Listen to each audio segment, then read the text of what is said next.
안녕하십니까? 금요일의 과학터치를 시청하고 계시는 유튜브 시청자 여러분 반갑습니다.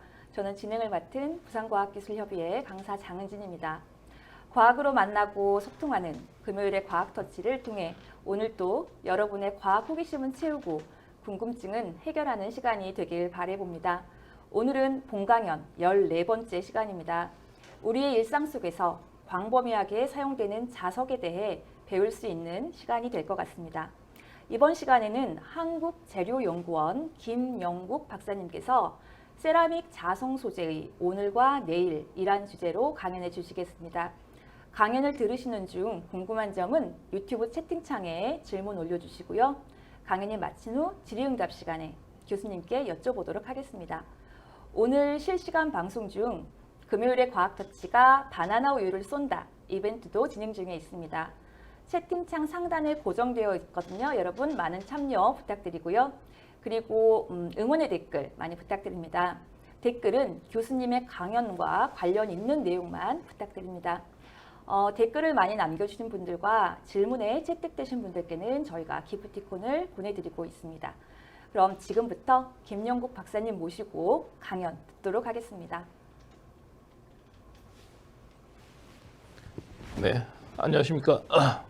재료연구원에 근무하는 김영국이라고 합니다. 저는 작년부터 이제 세라믹 자성 소재 사업을 이제 수행하고 있고요. 그래서 이제 요 강연의 레벨이 이제 그 중학교 2학년 수준에 맞춰달라고 하셨는데, 저도 중학교 2학년하고 잘 맞을 것 같습니다. 오늘 저희가 말씀드릴 주제는 세라믹 자성 소재에 관련된 것인데요. 뒤에 자세히 설명드리겠지만 세라믹 자성 소재라는 것은 크게 거창한 것이 아니고 우리가 그 일상생활에서 가까이 보시면 냉장고에 붙어 있는 조그만 자석, 그 검은색의 자석 그런 것들이 다 세라믹 자성 소재가 되겠습니다. 여기에 대해서 말씀드리도록 하겠습니다. 우선 세라믹 자성 소재는 어떤 것인지 좀 말씀드리고 현재 어떤 식으로 연구가 되고 있고 또 향후에는 어떤 식으로 응용이 될 것인지 여기에 대해서 말씀드리도록 하겠습니다. 자석이라는 것은 뭐 잘 아시다시피 이런 식으로 이제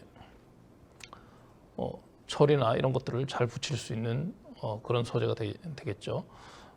그래서 여러 가지 그 철 성분의 스크랩을 제거한다든지 뭐 하는데 많이 사용되고 있고, 자석의 다른 물질에 비해서 우리 자석이라는 것의 특징은 이런 같은 극끼리는 서로 밀어내고 서로 다른 극끼리는 당기는 인력을 가지고 있다, 이런 것들이 특징이 되겠고요. 또 자석 주위에 이런 식으로 그 철분말들을 깔게 되면 자기장 강도가 강한 부분은 이런 식으로 아주 분말이 밀집되고 이런 식으로 줄을 서 있는 이런 모습을 소위 자기력선이라고 부르는 그런 것들을 나타내는 이런 모습이 좀 특징이 되겠습니다.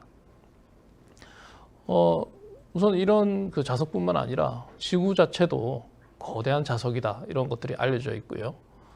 지구가 일종의 자석이기 때문에 태양에서 오는 그 하전 입자들이 지구 대기와 이 극지방에서 만나가지고 이런 오로라를 발생시키는 이런 것들이 나타나고 있습니다.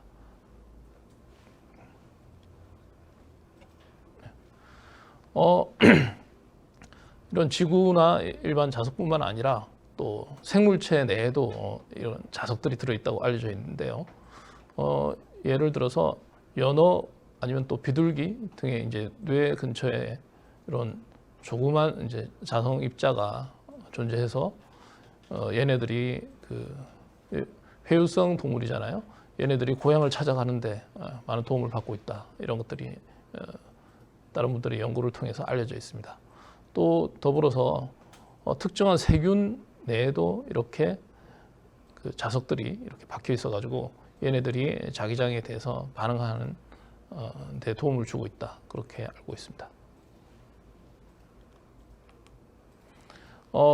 자석이라는 것은 비교적 이제 굉장히 전부터 이제 사람들이 알고 있었는데 여러 가지가 있겠습니다. 그 중에 문헌에 나타난 것들로 간단히 역사를 살펴보면 기원전 6세기에 그 그리스에 이제 탈레스라는 철학자가 있었죠.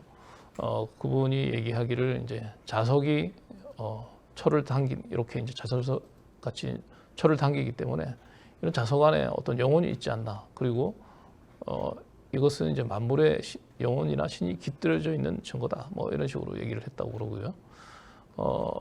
그 시간 좀 뒤에 중국에서는 그 남쪽을 가리키는 지남차, 뭐 나침반 이런 것들을 발명했고 이 발명을 통해서 이제 사람들이 먼 바다까지 항해할 수 있는 중요한 도구가 되었습니다.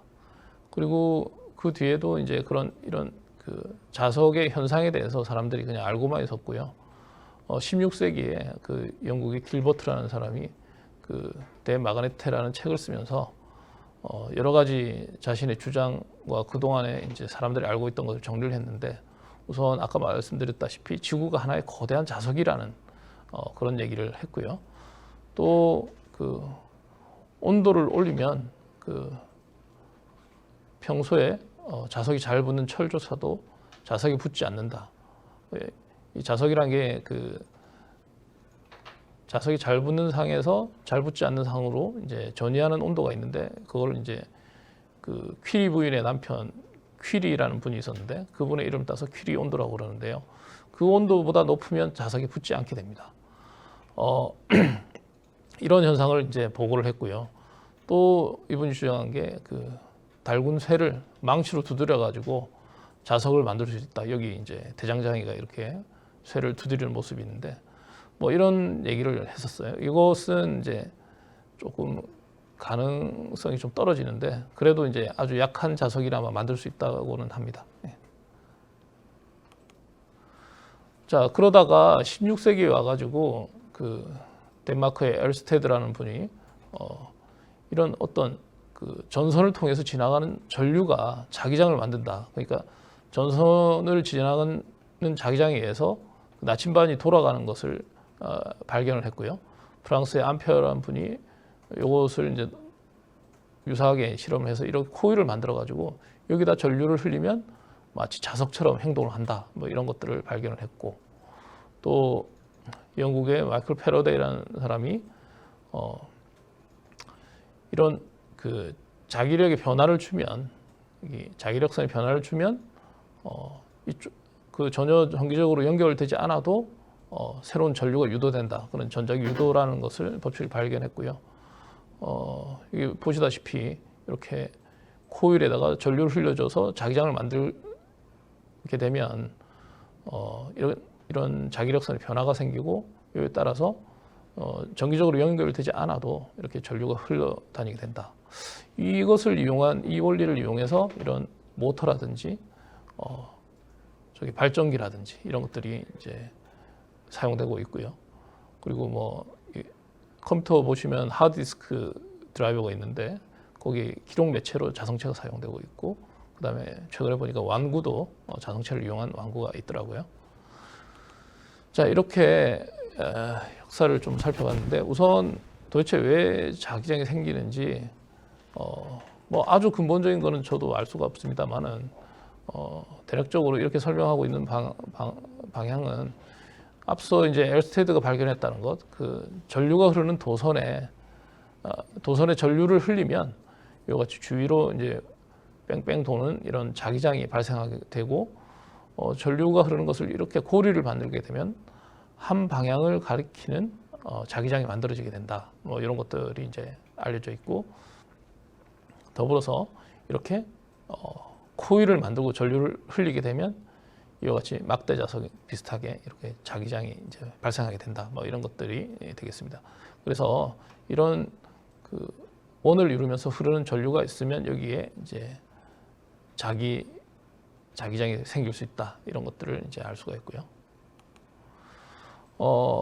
그래서 전류가 흐른다는 것이기 때문에 물질 내부를 보면 주로 이제 전자에 의해서 자기가 주로 발생하게 되고 이렇게 전자는 이제 물질 내에서 마치 태양을 도는 지구처럼 공전도 하고 자전도 하고 뭐 실제로 전자의 모습을 본 사람은 없습니다만 이제 그런 식으로 설명을 하고 있고요. 그래서 전자의 운동이 전자라는 게 이제 전기를 띠고 있기 때문에 전하를 띠고 있기 때문에 얘네들이 움직이는 것이 바로 이제 전류 흐름과 마찬가지로 설명할 수 있고요. 그리고 원형으로 전류가 흐르기 때문에 자기장이 발생한다. 뭐 이런 식으로 설명을 하고 있습니다. 그래서 이런 것을 자기장의 최소 단위가 아닌가 이렇게 얘기를 하고 있고요. 우리가 잘 아시는 이제 막대 자석 같은 것을 쪼갠다면 그 경우에 예를 들어 가지고 이 N극과 S극이 있는 막대 자석을 우리가 탁 쪼갰다고 그러면 N극 부분을 우리가 쪼개서 가지고 왔다 이러면 얘네들 다 N극으로 존재하는 것이 아니라 N극과 또 S극으로 나뉘고 또 쪼개면 N극과 S극으로 나뉘고 아주 계속 자르면 자석의 세기는 약해질지언정 N극과 S극으로 나뉘는 것은 그대로 유지된다 이렇게 볼 수가 있습니다. 그래서 아주 많이 자르면 아예 없어질 수도 있겠지만 그럼 이렇게 되는 것을 이제 쌍극자로 부르고 있고 그래서 자석은 아무리 분할해도 뭐 지금 현재까지는 N극과 S극만을 만들 수는 없다 이런 것들이 잘 알려져 있습니다. 자, 어떤 원소가 주로 이제 자기적 특성을 잘 나타내는지 살펴보면 여기는 이제 보이시는지 모르겠는데 여기 히토류 원소들인데 얘네들도 비교적 이제 자화가 잘 일어나서 이온 상태에서 그 자기적 특성을 나타내는 경우가 많고요. 근데 거기보다 이제 아주 흔히 쓰이는 것은 여기 보시면 철이 되겠습니다. 철 같은 경우에 가장 이제 자기 모멘트가 가장 우수한 원소가 되고요. 그래서 철 같은 게 이제 굉장히 생산량도 많고 쉽게 입수할 수 있기 때문에 현재 사용되고 있는 거의 대부분의 자석은 철을 주성분으로 하고 있습니다. 저희가 설명드릴 세라믹 자석 역시 철을 주성분으로 하고 있고요.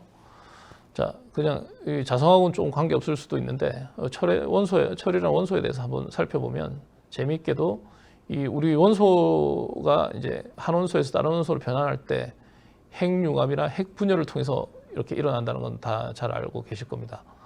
그래서 그 원자량이 작은 원소가 핵융합을 통해서 원자량이 점점 커지는데 이렇게 커져도 최종적으로 닿을 수 있는 부분은 철, 그리고 우라늄 같은 큰 무거운 핵들이 분열돼서 다른 원소가 될 때도 최종 종착지는 이렇게 철이 되겠습니다. 그래서 철이 가장 안정한 원소다. 그리고 우리 지구 내부를 살펴보면 지각 그 지구 표면에는 대략 한 5% 정도 그 철이 존재하고 있는데 아주 내부의 멘틀 뭐 이런 걸 통해서 내핵 외핵 쪽으로 가면 거의 대부분 90% 이상을 철이 차지하고 있습니다. 그래서 일부는 액체고 일부는 고체지만 여기서 이런 자성체의 유동에 의해서 지구가 자석과 같은 특성을 나타낸다. 뭐 이렇게 얘기가 되고 있습니다. 자, 이런 여러 가지 물질들을 자기적 특성에 따라서 구분해 본 것인데요. 우선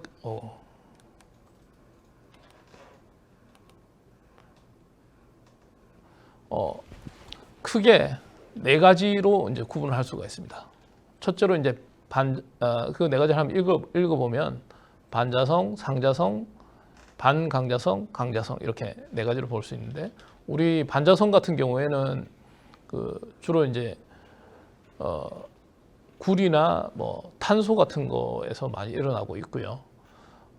특별히 이제 물도 이제 이런 물도 다 이제 반자성체이기 때문에 우리 생물체는 상당히 많은 물을 가지고 있지 않습니까? 그래서 아주 높은 자기장 안에 생물체를 집어넣게 되면 이렇게 반발력이 일어나서 이 반자성이라는 게 걸어준 자기장의 반대 방향으로 자기가 생기는 것입니다. 그래서 걸어준 자기장하고 반대 방향이 생기니까 서로 밀어내게 되고 그래서 이런 상태의 물질을 자기장하에 두면 이렇게 둥둥 뜨게 되는 겁니다. 이건 좀 오래된 거긴 한데 굉장히 지구 자기장의 그러니까 한 10만 배, 수만 배 정도 되는 높은 자기장 안에 개구리를 넣어가지고 이렇게 띄우는 모습입니다. 자, 그리고 또 한 가지 좀 이것도 흔한 것인데 어떤 자기력을 나타내는 마그네틱 모먼트라고 부르는데 이런 것들은 존재하지만 서로 아주 이제 그 특정 방향이 정해지지 않고 그냥 아무 방향으로나 이렇게 향하고 있는 자기장 방향이 아주 작은 자석들이 모여 있는데 자기장 방향이 여러 방향으로 되어 있는, 그러면 전체적으로 보면 자기장이 없는 것처럼, 그러니까 자석이 아닌 것처럼 그렇게 보이는 것들인데요. 이런 것들, 뭐 예를 들어서 우리 숨쉬는 공기 중에 있는 산소도 뭐 일종의 이런 것 그 특성을 가지고 있습니다. 그렇지만 자기장을 걸게 되면 한쪽 방향, 자기장 방향에 따라서 이런 그 자석의 방향이 배열된 이런 원소들이 있는데 이런 것들을 이제 상자성체라고 부르고 있고요. 또 그 자기장을 걸었을 때, 요거 먼저 설명드리겠네. 페로마그네틱, 강자성이라는 것들이 있는데, 요 페로라는 것은 이제 철이라는 거 뜻이고요. 철의 자성, 자기적 특성이다. 뭐 이렇게 이해하시면 될 것 같고, 이렇게 이제 자석 밑에 철이 이제 잘 붙는 것하고 직접 연관되어 있습니다. 평소에는 그 자기장이 없을 때는 자기장이 없을 때조차도 이 상자성체하고 다르게 그 이런 조그만 자석들, 자기 모멘트로 부를게요. 얘네들이 한쪽 방향으로 쫙 배열이 되어 있습니다. 그리고 자기장을 걸면 얘네들이 회전을 해가지고 이쪽 방향으로 쭉쭉 배열하고 있는 이런 모습을 나타내는 것들을 강자성체라고 부르고 있고요. 비슷한데 평소에도 이런 식으로 자기 모멘트가 배열이 되어 있음에도 불구하고 서로 이제 반대 방향으로 이제 어떤 유에서 배열되어 있는 그런 물질도 있습니다. 이런 것들을 반강자성체로 부르고 있는데, 얘네들은 약한 자기장을 가해서는 이렇게 이제 배열이 되더라도 어떻게 됩니까? 서로 방향이 상쇄되기 때문에 자기장의 방향이 서로 상쇄되기 때문에 전체적으로 보면 얘가 자석이 아닌 것처럼 그렇게 보이게 됩니다. 그래서 주로 이 네 가지 종류의 물질 중에 우리가 자석으로 주로 생각할 수 있는 것은 강자성체가 있다. 뭐 이렇게 보시면 될 것 같습니다. 자, 아까 말씀드렸다시피 강자성체의 경우에는 자기장을 가하지 않아도 이런 조그만 자석들이 그 한 방향으로 배열되어 있다고 했는데 사실은 아주 좁은 영역에서 보면 그렇다는 뜻이고요. 그 자석 전체로 보면 그렇지는 않고 각각의 이제 조그만 자석들이 어떤 그 영역을 이루면서 자기 영토를 가지고 있고 그 안에서만 일률적으로 쫙 배열되어 있고 그 옆에 있는 그 영역에서는 그 방향이 다른 방향으로 배열되게 됩니다. 그래서 전체적으로 이 방향을 살펴보면 그 자석의 특성을 나타내지 않게 됩니다. 그러나 이런 식으로 외부에 자기장을 주게 되면 얘네들이 이제 이런 그 방들이 한쪽 방향으로 쫙 이렇게 배열이 돼 가지고 전체적으로 자석의 특성을 나타내게 됩니다. 이런 자성 소재의 특성을 우리가 이제 그 어떤 얘네들을 응용하고 특성을 그 객관적으로 좀 보기 위해서는 어떤 비교할 수 있는 데이터가 필요한데, 이런 데이터 중에 하나로 자기 이력 곡선이라는 것을 이제 제시하고 있습니다. 자기 이력 곡선은 뭐 별게 아니고 여기 자성체에다가 처음에는 이제 여기 자력의 세기 또는 이제 그 자기력선의 밀도인데요. 그리고 얼마만큼 이쪽으로 자석화가 일어났는지 그걸 보여주는 것인데, 이렇게 처음에는 자기장을 걸기 전에는 자석이 아니니까 이렇게 0으로 되어 있지만 얘네들에서 이렇게 H라는 자기장을 걸어주게 되면 점점 더 자석화가 돼가지고 그 자석 밀도가 늘어나고 자력이 세집니다. 그렇게 돼서 전부 다 한 방향으로 이제 배열이 되면 이렇게 포화 상태가 되고, 여기서 자기장을 끊어버리면 약간 약해지기는 하지만 아직도 한 방향으로 어느 정도 그 한 방향으로 배열되어 있고, 여기 배열되어 있는 것을 상태가 이제 우리가 보는 일반적인 자석의 상태가 되겠습니다. 요 배열되어 있는 방향을 자석의 그 자기장 방향을 바꾸기 위해서는 반대 방향으로 이렇게 자기장을 걸어줘야 될 텐데, 그렇게 하면 우선 처음에는 그 자기장 세기가 0으로 되다가 자석의 세기가 0으로 되다가 점점 더 그 자기장 반대 방향의 자기장 크기를 키우면 반대 방향으로 이렇게 자화가 일어나는 것을 볼 수가 있고요. 특히 이런 자석의 그 자기 이력 곡선에서 중요한 점은 이렇게 얼마만큼의 강한 얼마만큼 크기로 이렇게 그 자석 밀도나 아니면 자력의 세기가 커지는지 그 점하고, 또 여기 이제 걸어준 이제 잔류된 남아 있는 자석의 세기를 방향을 바꾸기 위해서 얼마만큼의 자력이 필요한지, 여기서는 이제 코어 시비트라고 표현하고 있는데 그 보자력이라고 하고 있습니다. 이 폭이 얼마나 넓은지 아니면 얼마나 좁은지 뭐 이런 것들이 주요한 지표가 되겠고요. 그래서 특히 요 그 보자력의 크기, 이 폭이 되겠죠. 여기서 이만큼의 크기, 자기력의 크기에 따라서 이렇게 쉽게 자화 방향이 돌아가는 연자성체, 아주 소프트 마그네틱이라고 부르는데 연자성체하고 쉽게 돌아가기 어려운 그런 자성체, 아주 이제 하드한, 뭐 바꾸려면 굉장히 힘이 드는 그런 자성체, 경자성체, 이 두 가지로 구분하고 있습니다. 그래서 연자성체 같은 경우에는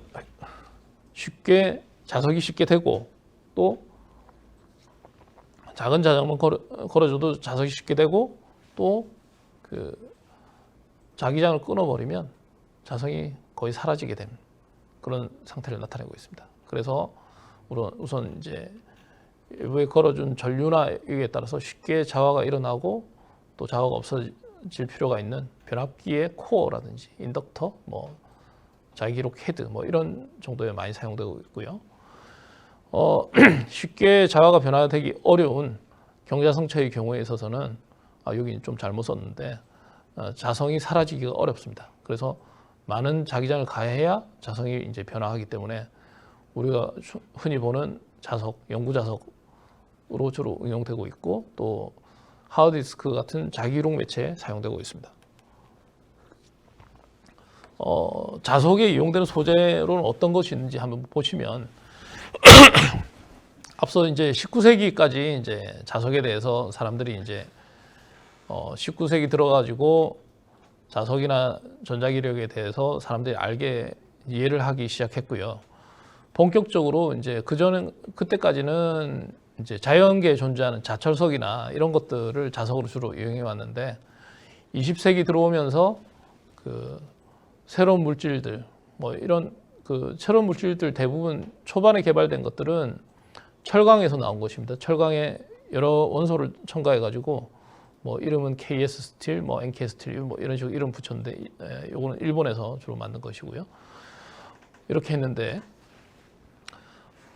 그 뒤에 이제 좀 더 사람들이 연구 개발을 통해서 굉장히 강력한 자석, 중간에 이제 한 50년대 정도에는 우리가 세라믹 자석이라고 부르고 있는 페라이트 자석이 등장했고, 한 80년대 정도에는 그 히토류 원소를 가지고 있으면서 가장 이제 강력한 자성을 나타내는 네오디뮴 자석이 이제 발생하게 되었습니다.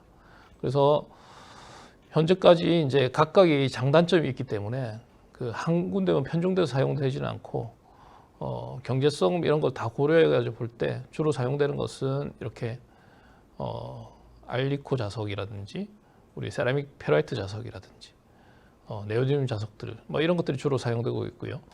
특정 용도로 이제 사무륨 코발트 자석도 사용되고 있습니다. 조금 더 자세히 설명드리면, 우리가 이제 이런 자성 소재를 실제로 그 공학적으로 응용을 하기 위해서는 이런 소재의 특성을 잘 파악하는 것이 필요하고, 단지 자기적 특성의 세기뿐만 아니라 우리가 실제로 공장에서 생산을 하려면 비용이 중요한데 비용 측면도 고려해야 되고 그 다음에 예를 들어 모터나 이런 것을 하게 되면 작동하면서 발열이 일어나게 됩니다. 그리고 과하게 발열이 일어나면 그 자성체가 망가지는 경우도 있고 자성체가 자성을 잃어가지고 모터가 작동 안 하는 경우도 있고 물론 이제 그 전에 코일이 끊어지는 경우도 많죠.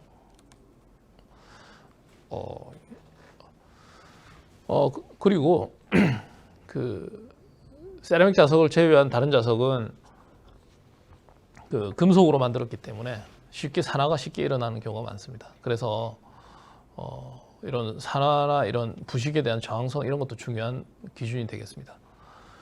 이렇게 살펴보면 우선 이제 가격 측면에서는 이렇게 그 사마륨 코발트 같이 히토리움 원소나 코발트 같은 비싼 원소를 사용한 것들이 제일 비싸고요. 거기에 비해서 세라믹 자석은 굉장히 싼 편입니다. 또 작동 온도 같은 경우에는 이것은 아까 처음에 말씀드린 퀴리 온도라는 거 혹시 기억나시나요?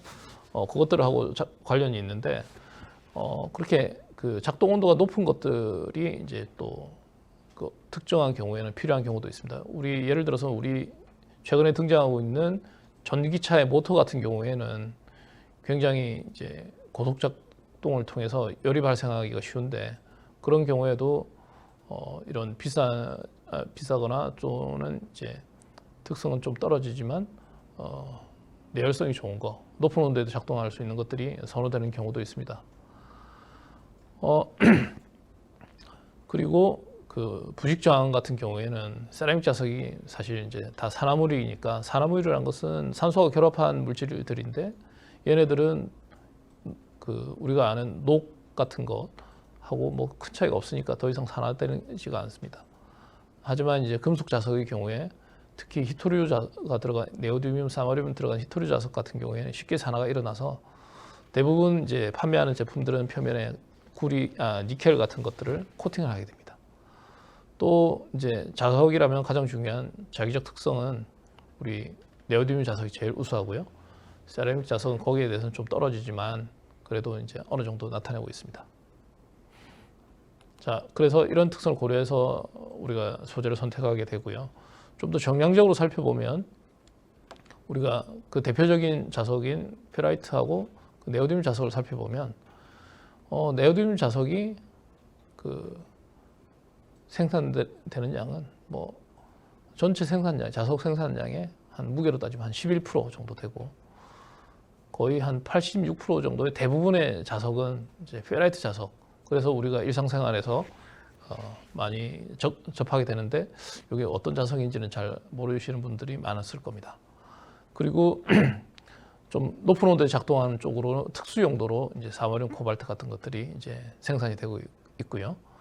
이제 그 시장을 보면 뭐 여기 숫자 100만 달러 단위인데 그 금속 자석, 네오디뮴 자석이 굉장히 단가가 크기 때문에 단가는 여기 킬로그램당 여기 2016년 자료인데 한 170불 정도 한다고 하네요. 생산량은 적지만 이 단가가 높기 때문에 이런 식으로 그 시장도 큰 상황이고요. 세라믹 자석은 생산량은 굉장히 많지만 거의 65만 톤 이상 이렇게 나오지만 실제로 이제 단가가 워낙 싸기 때문에 그 ND 자석의 10분의 1도 안 됩니다.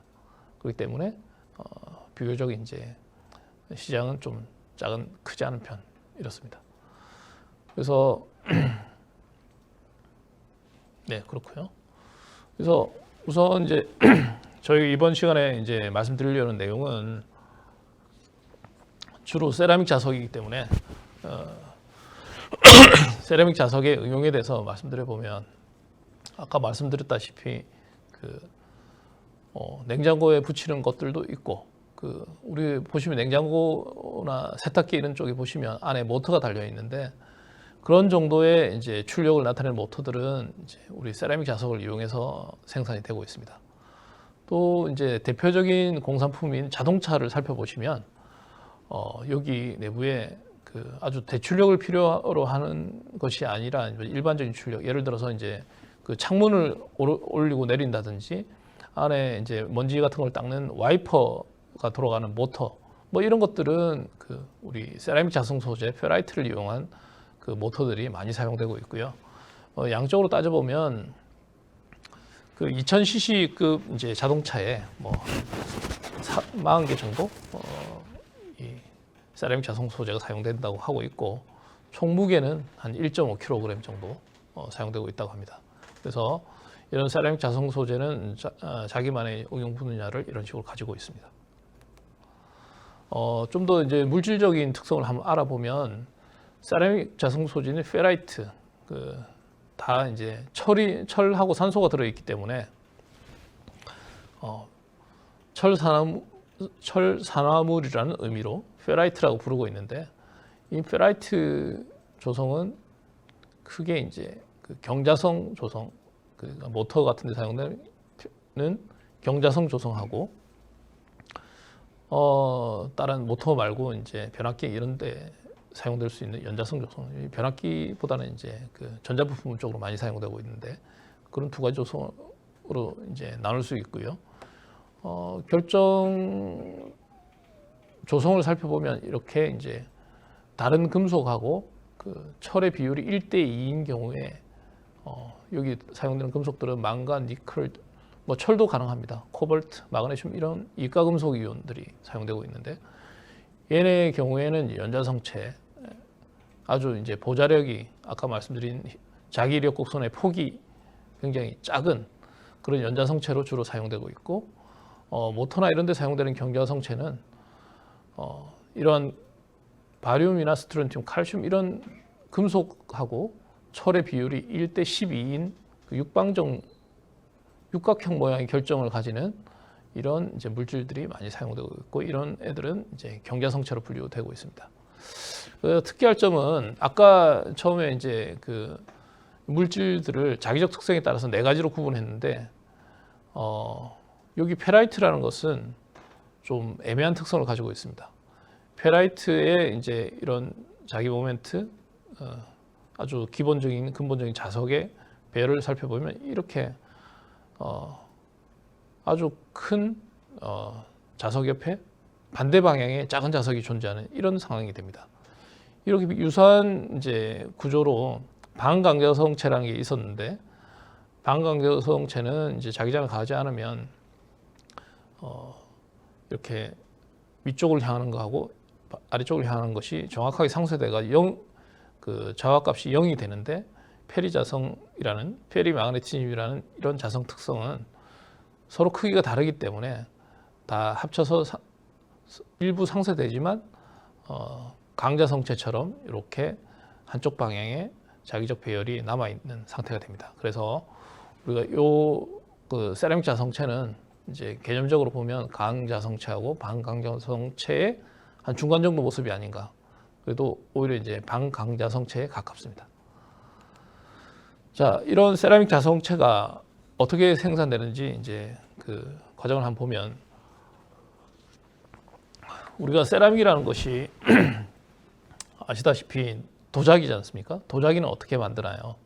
도자기는 그 흙을 개어가지고 그릇 형태로 만들어가지고 뜨거운 불에 오랫동안 구워가지고 만듭니다. 이런 세라믹 자성 소재 역시 비슷한 식으로 만들고 있습니다. 우선 처음에 이제 원료가 되는 물질들을 섞어가지고 덩어리로 만든 다음에 높은 온도에서 가열을 해가지고 보통 한 1000도 이상에서 가열하고 있는데, 이렇게 가열을 해가지고 앞서 말씀드린 페라이트 조성을 일단 만들게 됩니다. 원료를 반응시켜가지고 그 다음에 얘네들을 잘게 분쇄를 해가지고 갈아서 분말을 만들고, 얘네들을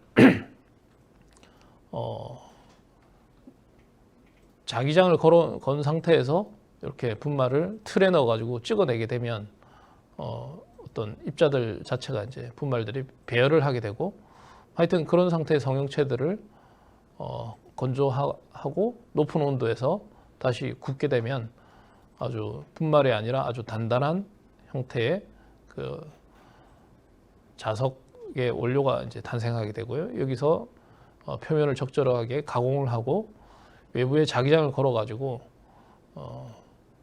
자화를 시켜서 자석을 만들게 됩니다. 그렇게 자화를 시킨 다음에 뭐 포장해서 출하하건 뭐 이런 형태로 이제 제조 공정은 구성되어 있습니다. 결국은 합성 그 원료를 가지고 우리가 물질을 합성해서 그 높은 온도에서 구워서 자석을 만든다 이렇게 이해하시면 되겠습니다. 결정 구조를 한번 보시면 우리가 이제 결정이라는 게 그 동일한 원자의 배열이 계속 이루어져 있는 그런 것들을 결정이라고 하잖아요. 그 결정의 단위를 이런 단위포, 유닛셀이라고 부르고 있는데 그 모습을 이제 나타낸 것입니다. 한 개의 유닛셀 안에는 여기 이것은 스트론튬 페라이트라는 건데 스트론튬이 2개가 있고 산소가 여기서 이제 3개가 힘드니까 읽어드리면 38개가 있습니다. 그리고 철의 가장 중요한 이제 철의 경우에 있어서는 24개가 이제 존재하게 되고요. 뭐 이런 것들이 계속 반복되면서 페라이트 결정을 이루게 되고 이러한 것들의 특성을 살펴보면 아까 말씀드린 자기력 곡선을 이제 그려보면 이렇게 자화값이 0이 되는 이 보자력의 크기가 굉장히 큰 상태를 나타내고 있다. 그래서 얘네들은 경자성체로 분류되고 있습니다. 이러한 보자력의 크기가 이제 나중에 말씀드리겠지만 굉장히 그 응용을 위해서 굉장히 중요한데 이런 크기는 그 옆에 자기장을 약하게 걸면 자화가 마그네틱 모먼트가 이렇게 반전이 되지 않는 것을 나타내고요. 그걸 이제 우리가 에너지적으로 그려보면 이렇게 장벽이 크다. 이 두 가지 상태에 대해서 장벽이 높다 이렇게 얘기할 수 있고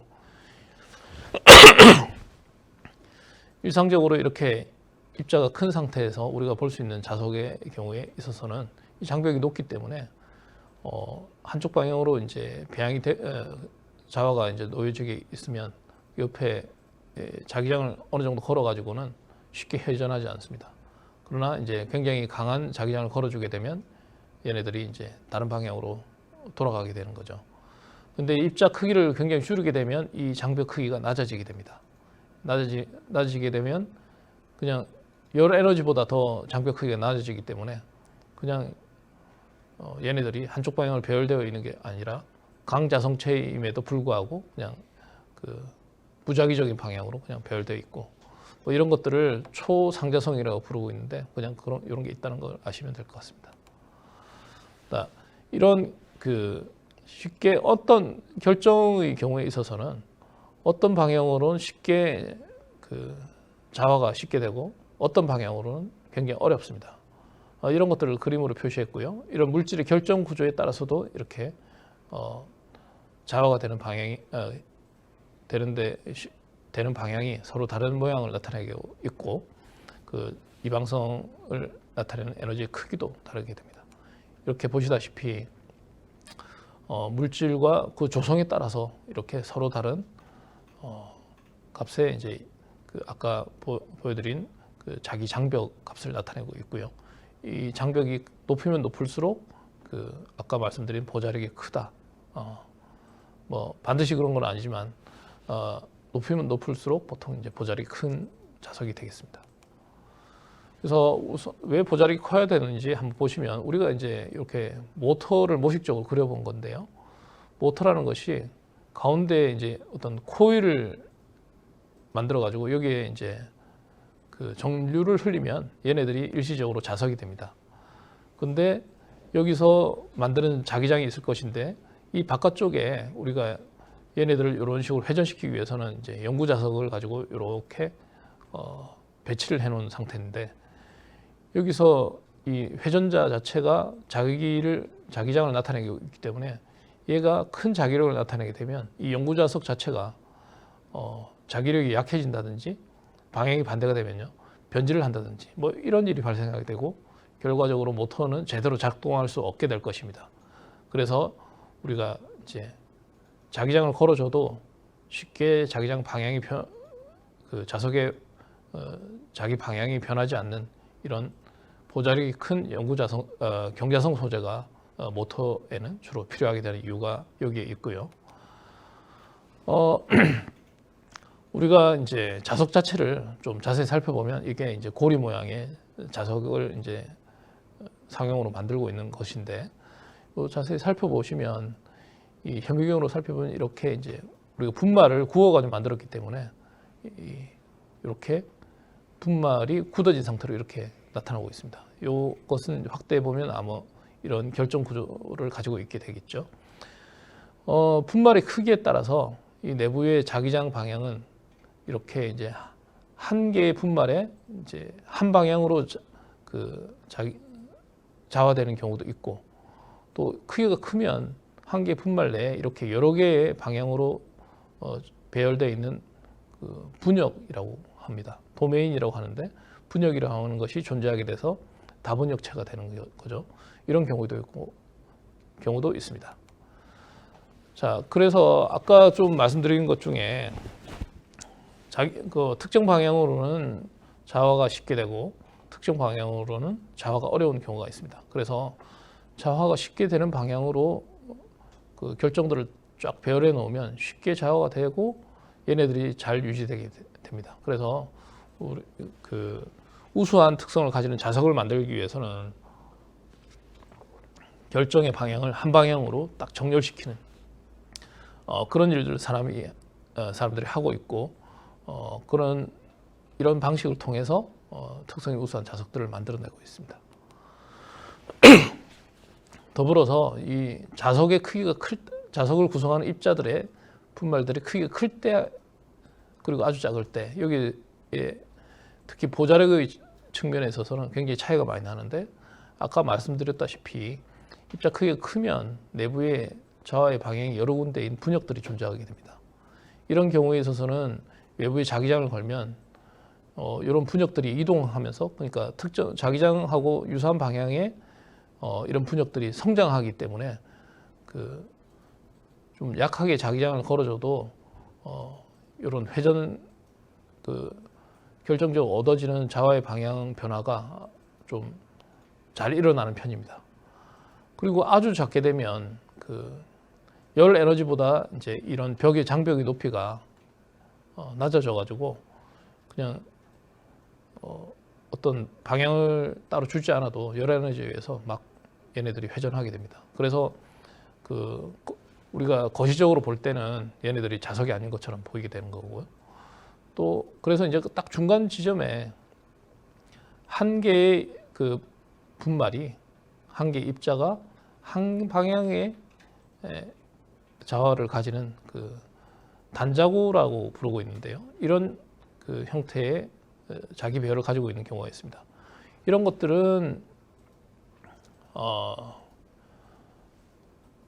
가장, 그래서 주위에 딱 막혀 있으니까 회전하기가 가장 어려우니까 보자력이 가장 높은, 그래서 자동차를 연구하는 사람들이 가장 이제 하고 싶어하는 그런 조직이 되겠습니다. 그래서 크기를 잘 조절하고 있습니다. 그래서 또 경자성 페라이트에 대해서 알아봤고요. 연자성 페라이트에 대해서 좀 말씀드리면, 이렇게 자기력 곡선의 폭이 굉장히 좁은 이런 것들을 연자성 페라이트라고 얘기하고 있고요. 얘네들은 이 응용에 따라서 외부 자기장에 따라서 자화 크기가 쉽게 변하고, 자기장을 제거하면 자화 값이 마그네틱 모먼트가 없어져야 됩니다. 그래서 이런 것들은 이제 연자성 페라이트를 주로 사용하고 있고, 주로 이제 많이 사용하는 것은 이제 이런 평소에는 보시긴 좀 어려운데 전자제품을 뜯어보면 이런 코일들이 많이 있습니다. 이런 것은 인덕터라고 부르는데, 이 코일에 전류를 흘리게 되면 여기 자기장이 발생하고, 여기에 따라서 교류 전류를 흘리면 저항이 새로 발생한다든지 이런 일이 일어나서 여러 가지 조절을 할 수 있게 되고, 우리가 쓰는 휴대전화에도 이렇게 칩 모양의 칩 인덕터라고 부르는데 이런 것들이 많이 들어가 있습니다.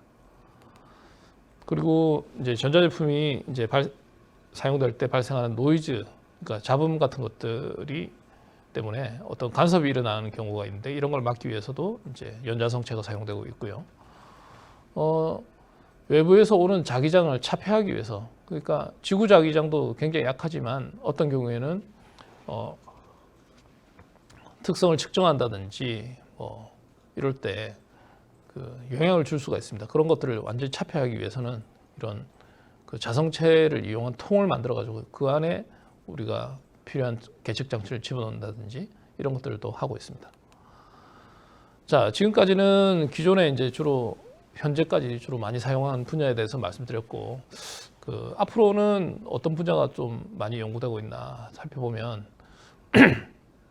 우리가 이제 특정 분야는 소재 자체가 방향에 따라서 어떤 특성이 다른 것들을 요구하는 경우도 있습니다. 예를 들어서 어떤 특성이냐, 탄성계수, 그러니까 뭐 말랑말랑하냐, 단단하냐, 뭐 이런 것들, 그리고 전기를 얼마나 잘 통과시키냐, 열을 얼마나 잘 통과시키냐, 빛을 얼마나 잘 통과시키냐, 이런 것들을 재료의 방향에 따라서 다르게 하고 싶은 경우가 있습니다. 이런 경우에 있어서는 그 복합체, 그러니까 두 가지 성분이 섞여 있는 복합체 형태로 만들어 가지고 섬유나 이제 판 모양 입자들을 안에 그 고분자 플라스틱이라고 그러죠. 그 안에 집어넣어 가지고 얘네들을 배열시켜서 그런 특성을 얻고 있는데, 뭐 많이 사용하는 것은 기계적인 특성 그 가공을 통해서 할 수도 있고 전기를 걸어 가지고도 할 수 있습니다. 그리고 우리가 이제 자기장을 걸면 그 역시 이제 이런 물질들을 배양을 시킬 수 있게 되고요. 여기 얘는 이제 그래핀이라는 것인데, 뭐 워낙 유명하니까 들으신 분도 많이 계시겠지만 흑연의 일부를 이제 떼낸 거잖아요. 얘네들은 판 모양을 가지고 있습니다. 그래서 자기장을 걸면 얘네들은 강제성체는 아니고 반자성체인데 걸어준 방향의 반대 방향에 이제로 좌화되는 반자성체인데, 이 경우에는 이제 어떤 자기적인 힘이 어쨌든 작용하기 때문에 입자들이 자기장에 의해서 이렇게 배열이 되게 됩니다. 그래서 이런 것들을 살펴보면 판상에 검은색을 가지는 입자들이 배열됐기 때문에 이렇게 어두운 모습을 나타내게 되고 빛이 통과하지 못합니다. 그렇지만 한쪽 방향으로 배열되어 있기 때문에 이 옆에 방향으로 보면 이렇게 투명한 한쪽 방향과 이 방향의 특성이 다른 이런 소재들을 만들 수가 있습니다. 그래서 이제 그 중에 이제 저희가 좀 주목하고 있는 것은 그 열 전달하는 소재인데, 열 전달하는 소재 같은 경우에 이제 구형의 입자들을 사용하고 있고요. 이런 구형의 입자들을 어떻게 하면 이제 이렇게 그 배열을 시킬 수 있을 것인가, 여기서 고려해 본 것들인데, 자성체의 경우에는 자성 분말을 두 개 갖다 놓으면 서로 이제 같은 이런 이제 좌 방향이 서로 평행하게 되면 서로 반발력을 가지고 있게 되고, 같은 방향이면 이렇게 잡아당기는 인력을 가지고 있게 됩니다. 그래서 이런 자성 분말들을 배열을 하게 되면 자기장에서 배열을 놓게 되면 이렇게 한 방향으로 쭉 배열되는 모습을 나타내고, 점점 더 많아지면 이렇게 판상으로 된다든지 이렇게 하고 있습니다. 이런 것들을 이용해서 이제 입자들을 배열할 수 있지 않을까 해서 실제로 해보면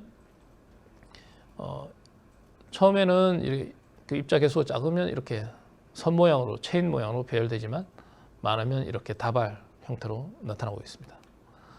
그래서 실제로 해보면 넣어준 입자들의 양이 작으면 이런 식으로 각각이 분리되어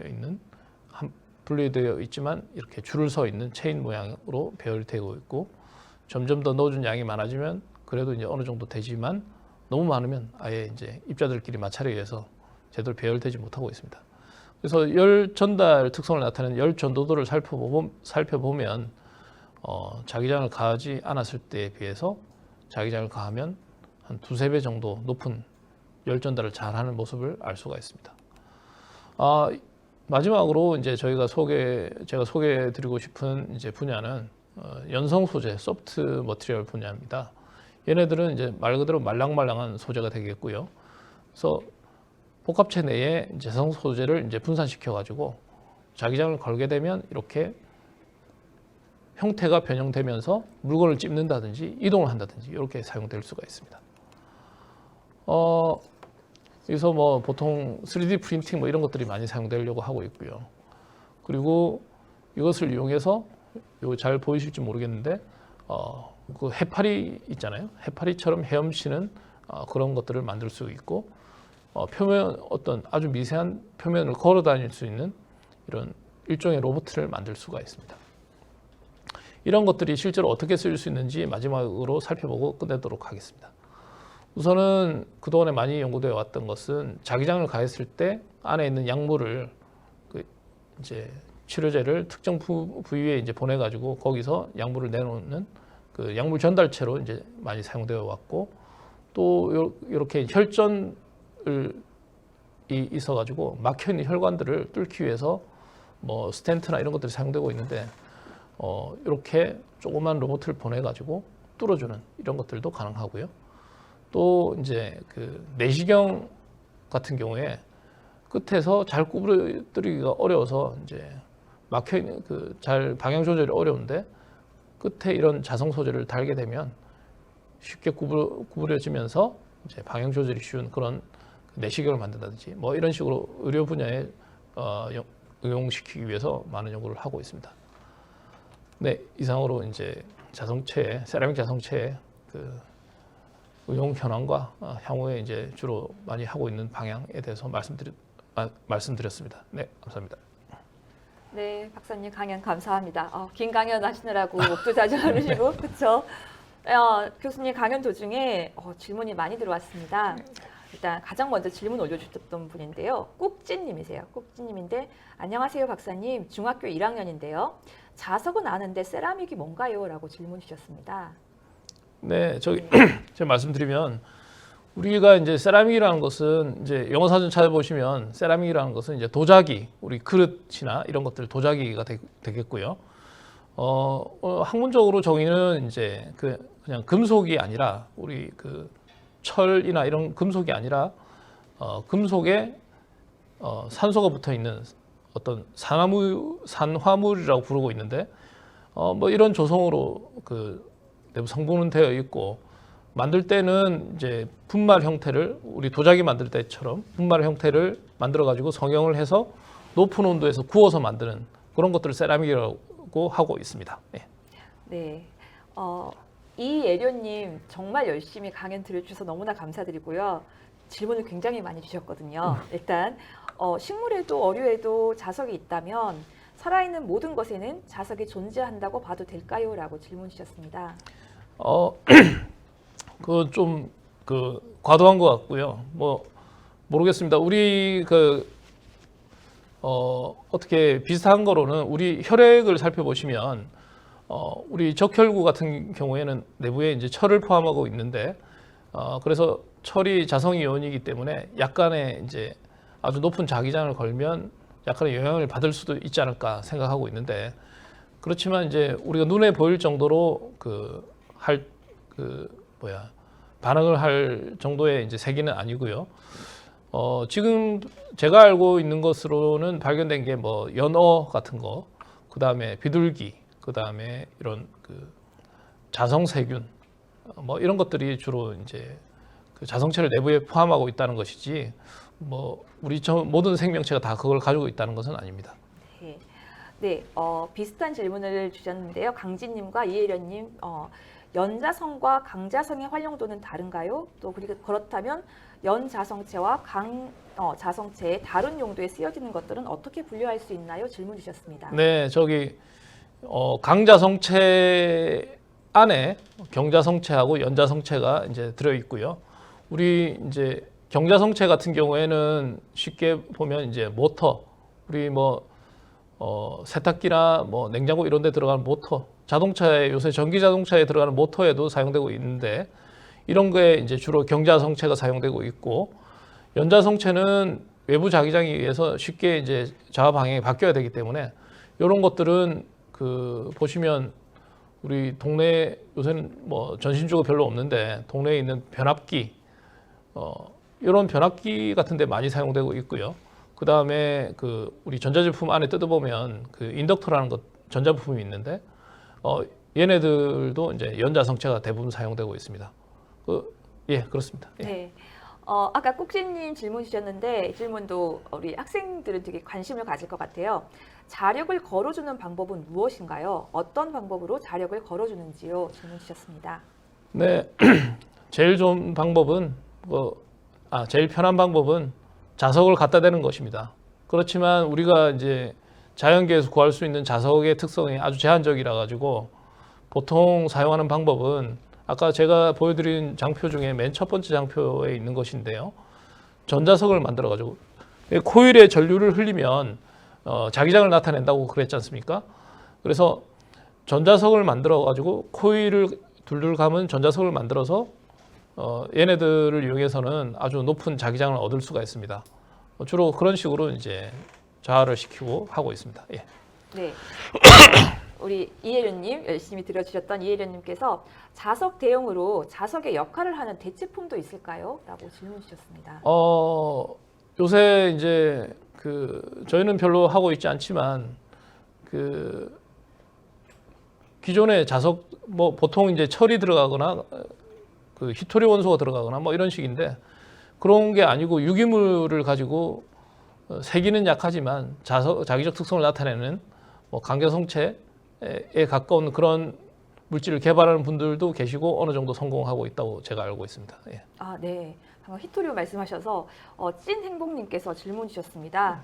1919년 가을쯤에 히토류 사용을 줄이면서 더 강한 자성을 갖는 나노 자석을 개발하고 경자성 나노섬유를 연자성 물질로 감싼 코어와 쉘 구조, 4세대 연구 자석 소재에 기대라는 뉴스를 본 적이 있대요.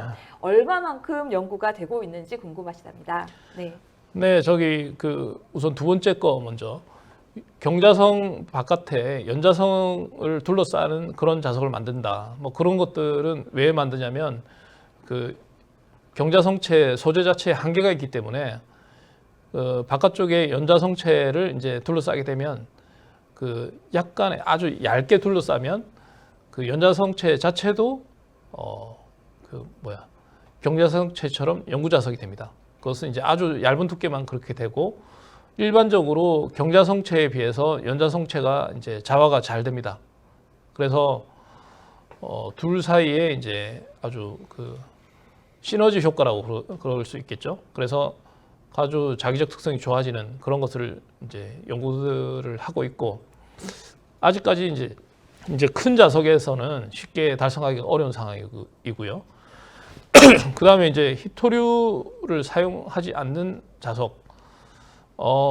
아직은 히토류를 사용한 자석, 아까 보여드린 네오디뮴 자석 같은 게 그걸 대체할 수준으로 와 있는 것은 없고요. 다만 이제 네오디뮴 값이 비싸니까 조금 가격이 싼 흔한 뭐 세륨이나 이런 걸로 치환하는 연구들이 이제 저희 연구실에서도 진행되고 있고 다른 그룹에서도 이제 열심히 연구를 하고 있습니다.